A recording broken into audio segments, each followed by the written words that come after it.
శ్రీ గురుభ్యో నమ. శ్రీ విద్యాపరముగా ఆధ్యాత్మికం తెలియజేయటం జరుగుతుంది. కొంతమంది సాధకులు ఖచ్చితంగా మంత్రాలు పనిచేస్తాయా పని చేయవా, ఏ మంత్రాలైనా. మేము అనేకమైన తీర్థయాత్రలు చేస్తున్నాము, చేస్తున్నా మాకు సాటిస్ఫాక్షన్గా ఉండటం లేదండి. అసలు ఖచ్చితంగా మంత్రాలు ఉన్నాయా లేవా అని కొంతమంది అడిగితే దానికి నేను చెప్పగలిగే సమాధానం ఏంటంటే, క్లుప్తంగా చెప్తాను. పూర్తిగా చెప్పాలంటే చాలా డీప్గా ఉంటుంది. మీరు తెలుసుకోవాల్సింది ఎట్లా తెలుసుకోవాలండి మేమంటే, ప్రస్థానత్రయం అని ఒక గ్రంథం ఉంటుంది. ప్రస్థానత్రయం అంటే ఏంటండి అంటే, వేదాలు, ఉపనిషత్తులు, భగవద్గీత మూడు కలిపినవి. భగవద్గీత అంటే భారతములో, మహాభారతంలో ఒక భాగము. భగవద్గీత అంటే మహాభారతంలో ఒక భాగము. ఈ మొత్తం కలిపినటువంటిది అనేక వేల సంవత్సరాల నుంచి ఫిలాసఫీ ఉన్న జ్ఞానులు సర్వం మానవాళికి తెలియచేస్తూ వస్తున్నారు. రాను రాను రాను రాను ఇప్పుడు నేటి గ్రాంధికంలో నుంచి నేటి భాషకు కూడా వచ్చింది. అది మీరు చూసుకోండి, దాంట్లో ఉంటాయి నేను చెప్పేవి. ఇప్పుడు ఎట్లా తెలియాలండి ఆధ్యాత్మికం సక్సెస్? మంత్రం చేసే సక్సెస్ ఏంటి, ఫెయిల్యూర్ ఏంటంటే, దాన్ని మనం ఆహారం తీసుకుంటాం కదా. జనరల్గా ఆహారం తీసుకునేటప్పుడు ఏం చేస్తామంటే, మనం జంతువుల్లాగా పడుకొని కంచంలో తినం కదా నోటితో. ఎట్లా తింటాం? మనుషులంటే ఏంటి? బుద్ధి ఉందంటే ఏం చేయాలి? అన్నము కూర చేతులతో, కొంతమంది నాచుకుగా వేళ్లతోనే కలుపుకొని తింటారు అందంగా, కొంతమంది చేతులతో బాగా పిసికి గందరగోళం చేసి తింటుంటారు. ఈ విధంగా ఆహారం తీసుకుంటాం, అంతేగాని జంతువులా తీసుకోం కదా. అదే సూత్రం ప్రకారం ఏ ఆధ్యాత్మిక మంత్రం మనం చెయ్యాలన్నా ఎవరో ఏదో చెప్పింది విని ఆచరించకూడదు. అది శృతుల ప్రామాణికం అయి ఉండాలి. అప్పుడు ఆ మంత్రం ఏం చేస్తుందంటే, జననం నుంచి మరణం దాకా నీతో పాటు ఉంటుంది. కొన్ని మంత్రాలు టెంపరీగా ఆ యొక్క అవసరం నిమిత్తం తీసుకోవడం జరుగుతుంది. ఆ అవసరం అయిపోయిన తర్వాత, అంటే ఎట్లా, సపోజ్ మనం ఏదో ఒక వేషధారణ వేసాం ఆధ్యాత్మికంగా, ఇంట్లో కొంతమంది మాటలు విని ఇంట్లో మనం వంట చేసుకోకూడదు, బయటికి వెళ్ళి అన్నదానం చేసే దగ్గర దేవాలయాల్లో తింటాం. ఆ దేవాలయాల్లో వండేవాళ్ళు ఎవ్వరూ కూడా ఎక్కువ శాతం మంది మలమూత్ర విసర్జనకి వెళ్ళొచ్చి స్నానాలు చెయ్యరు కదా. తక్కువ మంది ఉంటారు. తర్వాత వచ్చేసి బీడీలు, సిగరెట్లు, ఆల్కహాల్స్ తీసుకొని ఉంటారు కదా. ఆ కూరలన్నీ అస్తవ్యస్తంగా ఉంటాయి కదా, కడగటం గిడగటం నానా చండాలంగా ఉంటుంది. ఆ అన్నదాన క్రియల్లో ఉండే మొత్తం సిస్టమ్ మొత్తం 99% క్షేత్రస్థాయిలో చూస్తే మనం తినకూడకుండా ఉండే విధంగా ఉంటుంది. అయినా మనం తింటుంటాం. ఎందుకు? మనం ఏదో ఒక ప్రాబ్లం బట్టి రోజు తినం కదా, ఒకసారి తింటాం. రోజు తింటే ఏమవుతుంది? రోగాలు వస్తాయి, మన ఆలోచనలు మారిపోతాయి, ఇట్లా రకరకాలు ఉంటాయి. సో ఆ సూత్రం ప్రకారం మీరు ఏ విధంగా అయితే బయట టెంపరీగా ఆహారం తీసుకుంటున్నారో, అలా టెంపరీ మంత్రాలు కొన్ని శృతుల్లో వాటికి కూడా తెలుసుకొని చేసుకోవచ్చు. అవి శ్రీ విద్యా గురువుల దగ్గరికి వెళ్తే ఇప్పుడు చెప్తారు. ఉదాహరణకి ఒకరికి తీవ్రమైనటువంటి ఆందోళన ఉంది, లేదు ఒక పెళ్లి చేసుకోవటం కోసం అనేక రకాల ప్రయత్నాలు చేస్తుంటే సక్సెస్ అవ్వటం లేదు, ఈ బుడబొక్కల వాళ్ళు చెప్పిన మాటలన్నీ విని అనేకమైన శాంతులు చేసుకున్న సక్సెస్ అవ్వట్లేదు. అప్పుడు శృతుల ప్రామాణికంగా గోపాల సుందరి అని కానీ, లేకపోతేనేమో యోగిని మంత్రం అని ఉంటుంది, అపర్ణ మంత్రం అని, ఇలాంటివి ఉంటాయి శృతులు. వాటిని టెంపరీగా చేసుకుంటే వాటి వలన వచ్చేసి ఆ కార్యక్రమాలు అవుతాయి. అంతవరకు ఆ సబ్జెక్ట్. పర్మనెంట్గా నేను విశ్వ చైతన్య శక్తిని అని నువ్వు గుర్తించుకోవాలంటే శ్రీ విద్యలోకి వెళ్ళండి. అది తెలియదు. టెంపరీ వేరు, పర్మనెంట్ వేరు. తర్వాత నువ్వు ఏ మంత్రం ఉపాసిస్తున్నా ఆ మంత్ర దేవతా శక్తి ఆకాశంలోనే ఉంటుంది. దానిని అలౌకిక శక్తి అంటారు. దానికి నామరూపములు అలాంటివేమీ కూడా ఉండవు. నీకు కూడా నామరూపాలు ఉండవు. నువ్వేదో ఇప్పుడు నువ్వు పుట్టుకతోనే నువ్వు అనామకుడివి. దానికి క్లియర్గా వేదముల ద్వారా తెలుసుకునే శాస్త్రాన్ని బట్టి నీ కుడి చేతి ఉంగరం వేలుని అనామిక అంటారు. అనామిక అంటే పేరు లేనిది. నీకు కూడా పేరు లేదు. నీ అవసరం నిమిత్తం ఇది నా పెళ్ళం, ఇది నా కొడుకు, ఇది నా తండ్రి నువ్వు తెలుసుకోవడానికి నువ్వు క్రియేట్ చేసుకున్నావు ఒక పేరుని. దానిని తీసుకొచ్చి నువ్వు మొత్తం కలగాపోలగం చేసుకుంటున్నావు. నీకు పేరు లేదు. నీ శరీరానికి పేరుంది, నీ బాడీకి. తీసి అవతల భార్య కానీ పేరు కూడా ఉండదు కదా, బాడీది మొత్తం క్లోజ్ అయిపోతుంది. కాబట్టి అలాగే దేవత కూడా పేరు ఉండదు, దేవతకు కూడా గుర్తుపెట్టుకోండి. అయితే ఋషులు దర్శించారు. మన అవసరాల నిమిత్తం మనం ఎలా ఒక మంత్రాన్ని చేసుకుంటున్నాం, ఫలానా దానికి ఫలానా వస్తువు అని గుర్తు కావాలి కదా. గుర్తు లేకపోతే నిత్య వ్యవహారం జరగవు కదా. ఆ సూత్రాన్ని బట్టి ఋషులు చెప్పినటువంటిది ఫలానా దేవత, ఆ దేవత ఏదైనా చేయగలుగుతుంది. కానీ నీకు అది తెలియక నువ్వేం కోరుకుంటున్నావో, నేను ఇలా కావాలని కోరుకున్నా కానీ అంతవరకే ఆ బెనిఫిట్స్ వస్తాయి. వాళ్ళు కోరుకోకుండా ఫలాందని కోరుకోకపోతే దేవత అనుగ్రహం మాత్రమే కోరుకుంటే అనేకమైన జరుగుతాయి అన్నమాట. ఆ విధంగా నీలో ఆ దేవత అంశం మహా అనురూపంలో సహస్రాసారములో ఆకాశంలో ఉన్న అంశ నీలో ఉంటుంది. వాటిని కణములు అని రకరకాల పేర్లు ఉంటాయి. న్యూరాలజిస్ట్ పరంగా చూసుకుంటే కొన్ని కోట్లు ఉంటాయి. వేదాల్లో చెప్పిన కోట్ల దేవతలు నీ తలలో ఉండే కోట్ల దేవతలు ఒకటే, వేరు వేరు కాదు. నువ్వు తెలుసుకోకపోవటం వల్ల నువ్వు వేరు వేరు అనుకుంటున్నావు. ఇక్కడ ఒక రూప పేరు పెట్టుకుంటున్నావు, అక్కడ ఒక పేరుతో గుర్తిస్తున్నావు. ఇది సబ్జెక్టు. దీనిని నువ్వు ఈ సూక్ష్మంగా నీ తలలో ఉన్నటువంటి జనం నుంచి మరణం వరకు నువ్వు గుర్తించకపోయినా నువ్వు నీతో పాటు అవి ఉంటాయి, సత్యం కాబట్టి.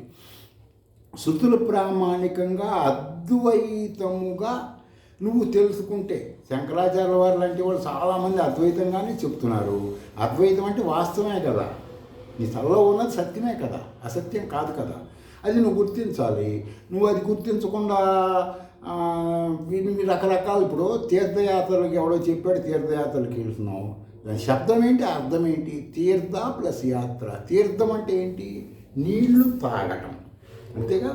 దానికి ఒక లాంగ్వేజీ, ఒక సిస్టము, ఒక వేషం పెట్టబట్టి నువ్వు దాన్ని ఏదో ఒక ఆధ్యాత్మికం భావిస్తున్నావు. మామూలు పామర భాషలో నీళ్లు తాగటం అంతవరకే సబ్జెక్ట్. దానికి ఆధ్యాత్మికంగా ఏమంటున్నావు? తీర్థం అంటే ఏంటి?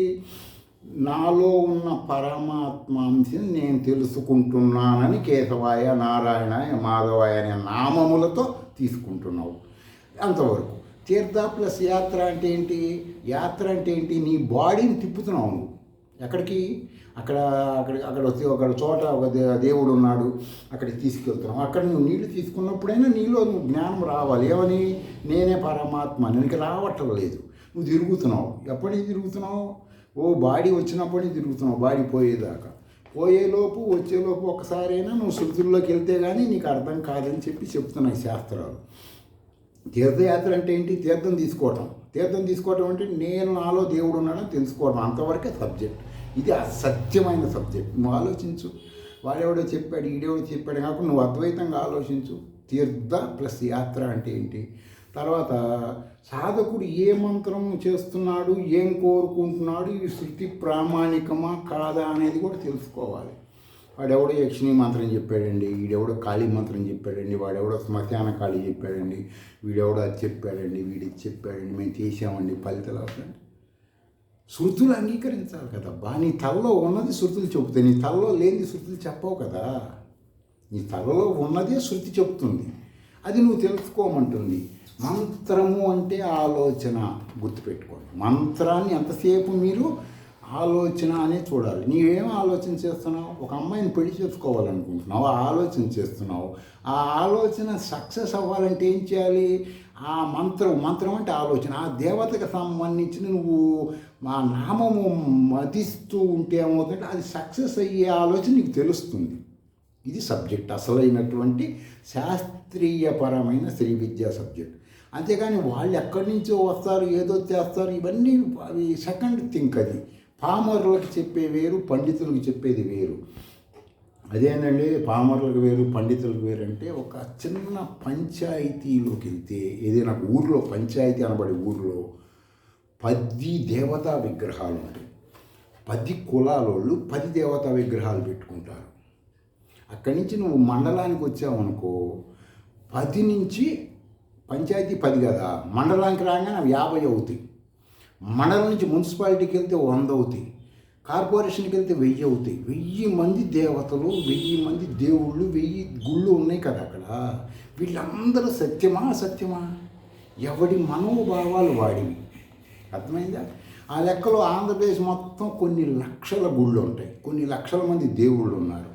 మరి ఏ దేవుడు తక్కువ, ఏ దేవుడు ఎక్కువ అని నువ్వు నిర్ణయిస్తావు? ఎవడు సృష్టించాడు, ఎవడు చేశాడో వాడికి అది గొప్ప కావచ్చు, నీకు కాదు కదా. నువ్వు ఒక పెళ్లి చేసుకోవాలన్నప్పుడు నీకు ఆ దేవతకు సంబంధించిన సక్సెస్ అవ్వగా, నీలో ఉన్న దేవత యాక్టివ్ అవ్వగా, నీకు ఆ పని అవ్వగా నీకు అది గొప్పగా ఉంటుంది, నాకు కాదుగా. ఆ సూత్రాలన్నీ మీరు విశ్లేషించుకోవాలి. ఫిలాసఫీ, శృతులు అంగీకరించిన తత్వ విచారణ. ఎవరేది చెప్తే చేసినందుకు ఉపయోగం లేదు కదా. ఆ విధంగా అన్ని ఆ లక్షల దేవుళ్ళు అని లక్షల దేవతలు ఎంతమందికి చేయగలవు, ఎన్ని మంత్రాలు చేయగలవు? అవన్నీ సత్యమా అసత్యమా అనే సబ్జెక్ట్ ఇక్కడ డిస్కషన్ చేయట్లేదు. నాకు అనవసరం విషయం. నేను చేయనప్పుడు నాకు దాని గురించి అనవసరం. ఎవడో ఏదో చెప్తాడు, వాడి పొట్ట కూటి కోసం చెప్తాడు, అది సత్యం ఎట్లా అవుతుంది? శృతులలో ఉండాలి కదా. శృతులు లేక ఉపనిషత్తులు అంగీకరించిన ఆధ్యాత్మికాన్ని చేసి దానివల్ల వచ్చే డిస్టర్బెన్సులు అనేక ఇప్పుడు నీ యొక్క ఆర్థికమైన విషయం, నీ మానసిక విషయం, నీ టైము, ఈ మొత్తాన్ని నేను ఒక ఆధ్యాత్మికం పేరుతో దోపిడీ లూటీలు చేయొచ్చా? చేయకూడదుగా. అది శృతుల్లో ఉన్నదాని ప్రకారం నీకు చెప్పాను అనుకో, నువ్వు దాన్ని వెరిఫికేషన్ చేసుకుంటే అది సత్యమే కదా, నీ డెవలప్ కొరకు. అంతవరకే సబ్జెక్ట్. దీన్ని మీరు ఆలోచించండి పరిపరి విధాలుగా. తర్వాత ఎలా చేసుకుంటా అంటే ఇది ఒక అలంకారం కోసం చెప్తున్నా, ఇది సత్యంగా భావించద్దు. అంధ పరంపర అలంకారం అంటారు దీన్ని. ఒక సనాతన కుటుంబం అతను రోజు ఇంట్లో సంధ్యావందనం చేసుకుంటుంటే ఒక పిల్లి వచ్చి చాలా న్యూసెన్స్ చేస్తుందంట. సరే, ఆ పిల్లలు వాళ్ళు వీళ్ళు ఉండి పిల్లిని కొంచెం ఇబ్బంది పెడుతుంటే ఈ సంధ్యావందనం చేసే పెద్ద ఆయనకి, సంధ్యావందనం చేసే వాళ్ళకి చాలా రకములైన గుణగణాలు సాత్వికంగా సత్వంగా అనేక ఉంటాయి. ఆయన సరే మేదరోళ్ళ ద్వారా ఒక బుట్ట తయారు చేయించి ఆ బుట్టలో ఆ పిల్లిని పెట్టి సంధ్యావందనం అయిపోయిన తర్వాత పిల్లిని వదిలేస్తున్నాడు బయటికి. ఆయన అలా జరుగుతూ ఉంది. ఆ పిల్లి దాని పిల్లలు ఈ విధంగా జరుగుతున్నాయి. ఆయన చచ్చిపోయాడు. చచ్చిపోయిన తర్వాత వాళ్ళ అబ్బాయి అంతకుముందు అక్కడ ఉండేవాడు, అతను కూడా వచ్చి సంధ్యావందనం చేసుకోవడానికి కూర్చోగానే పిల్లి వచ్చి అరుస్తుందంట. అరుస్తుంటే సరే గబగబా తీసుకొచ్చి అవి ఇవి ఆయన దానికి పెట్టడం చేయటం చేస్తున్నాడంట. చేస్తుంటే అవేవి పెట్టినా కూడా అది గోల ఆపట్లేదంట. సరే, అప్పుడు వాళ్ళ అమ్మ వచ్చి చెప్పిందంట, అరే ఈ పిల్లిని నువ్వు చేస్తున్నావు కదా సంధ్యావందనం, ఆ దేవత ఈ పిల్లి రూపంలో వస్తుంది కాబట్టి వచ్చి నీకు రక్షణగా ఉంటుంది. నాన్నగారు అలాగే చేశాడు కాబట్టి నువ్వు ఇదిగో ఈ బుట్ట ఉంది చూసావా, ఇది పెడితే ఆ పిల్లి అందులో ఉంటుంది కూర్చొని, నువ్వు మంత్రం పూజ అయిపోయేదాకా తర్వాత వెళ్ళిపోతుందని చెప్తే చేశాడంట. ఆ విధంగానే చేయగానే అట్లాగే అతను చేశాడు. ఆ విధంగా అందరూ కూడా అందులో ఉన్న గూఢార్థము, పిల్లిని చంపటం పాపము లేదా కొట్టడం నేరము, ఈ విధంగా ఆయన ఆలోచించి దాన్ని ఆయన సంధ్యావందనాన్ని గోల లేకుండా చేశాడు. వాళ్ళ పిల్లలు వచ్చిన తర్వాత దీన్ని అంటే వంశపారపర్యంగా అందరూ అదే అందపరంగా చేస్తున్నారు, కానీ అందులో ఉన్న తత్వం తెలుసుకోవటం లేదని ఈ యొక్క అలంకారం కోసం చెప్పడం జరిగింది. తర్వాత మీరు ఆలోచించండి, ఇవన్నీ ఏ కోరికలు తెరుస్తారో ఏం చేస్తారో అవన్నీ కూడా మీరు ప్రతి శృతి ప్రామాణిక మంత్రదేవత మీ దగ్గర ఉంటుంది, అది మీకు తెలియదు. మీరు చేసే అటువంటి మంత్రాన్ని శృతి ప్రామాణికంగా తెలుసుకొని ఇది కరెక్టా కాదా, మనం చేయొచ్చా చేయకూడదా. ఒక అతను ఏమండి యక్షిణీ మంత్రం చేయండి లేదా చేయండి, ఆడే పెళ్ళం గురించి తెలుస్తుంది, వీడి గురించి తెలుస్తుంది, వాడి గురించి తెలుస్తుంది, అది నీకు వశం అవుతుంది, ఈ డబ్బులు వస్తాయి, ఈ నిధులు కనపడి వందలు చెప్తుంటారు. దేనికి చెప్తారు? ఎవరు ఎప్పుడు ఏది చెప్పినా మీరు ఫస్ట్ ఏం నమ్మాలి? వాడి పొట్టకూటి కోసం ఇది చెబుతున్నాడు, మేము నమ్మము. ఒకటే మాట ఫిక్స్ అయిపోవాలి మీరు. ఏమి ఫిక్స్ అవ్వాలంటే అంటే ఏమీ శృతులు అంగీకరించట్లేదుగా, వాడి శృతులు చెప్పట్లేదుగా, చెబితే నువ్వు చెయ్యవుగా. నేనున్నానండి, ఇప్పుడు గుమ్మడికాయ కట్ట నీకు బాగా నీ నరదఘోష పోతుంది అన్నాను అనుకో, ఎట్లా పోతుందని నువ్వు అడగాలి కదా. నర ప్లస్ ఘోష, నర అంటే మనుషుడు, ఘోష అంటే శబ్దం. నీ మీద ఏడుపు బాగా ఉంది. ఎందుకు ఉంటుంది ఒకళ్ళకి నీ మీద ఏడుపు? నువ్వు ఏదో ఒకటి చేస్తేనే కదా తప్పు. నువ్వు కరెక్ట్గా ఉంటే వాళ్ళు నీ గురించి ఎవరు ఏడుస్తారు? నువ్వు ఏదో పాపాలు చేసావు కదా, దాన్ని కప్పిపుచ్చుకోవడానికి ఒక తప్పు చేస్తున్నావు. నువ్వు ఇవన్నిటినీ ఫస్ట్ నిన్ను నువ్వు రెక్టిఫై చేసుకోవాలి. నేను పరబ్రహ్మనా కాదా? వాడెవడో మంత్రం చెప్పాడండి, వీడెవడో చెప్పాడండి, ఆయన ఆ మంత్రం చేసి సీఎం డిప్యూటీ సీఎం అయ్యాడండి, ఆ మంత్రం చేసి నేనేమో ఈ మంత్రం చేసి వాళ్ళు పోయినసారి వాళ్ళు సీఎం. ఇవన్నీ అభూతమైన విషయాలు. అర్థమైందండి? యాదృచ్ఛికముగా అంటే వాడి యోగం అంటే మళ్ళీ దాన్ని మీరు ఫలిత జ్యోతిష్కం కింద తీసుకోవద్దు. వాడి కర్మ ఫలితంలో వాడు అవ్వాలని ఉంటే అలా జరుగుతుంది. దాన్ని మీరు ఫిజికల్ ఆధ్యాత్మికానికి లింకు పెట్టద్దు. మీరు ఎప్పుడు ఏ ఆధ్యాత్మికం ఆచరించాలన్నా, ఏ తీర్థయాత్రలకు వెళ్ళాలన్నా, ఏ మంత్రం చేయాలన్నా, ఏ తంత్రం చేయాలన్నా మీరు గుర్తు పెట్టుకోవాల్సింది నేను పరబ్రహ్మంని. ఎలా అండి పరబ్రహ్మము? నువ్వు పుట్టినప్పుడు పేరు పెట్టకుండా నా పేరు పెట్టకుండా ఉంటే నీ పరిస్థితి ఏంది? ఇప్పుడు నీ పేరు లేదండి, నీ పేరు లేనప్పుడు నీ పరిస్థితి ఏంది? నువ్వు పరబ్రహ్మం కాదా?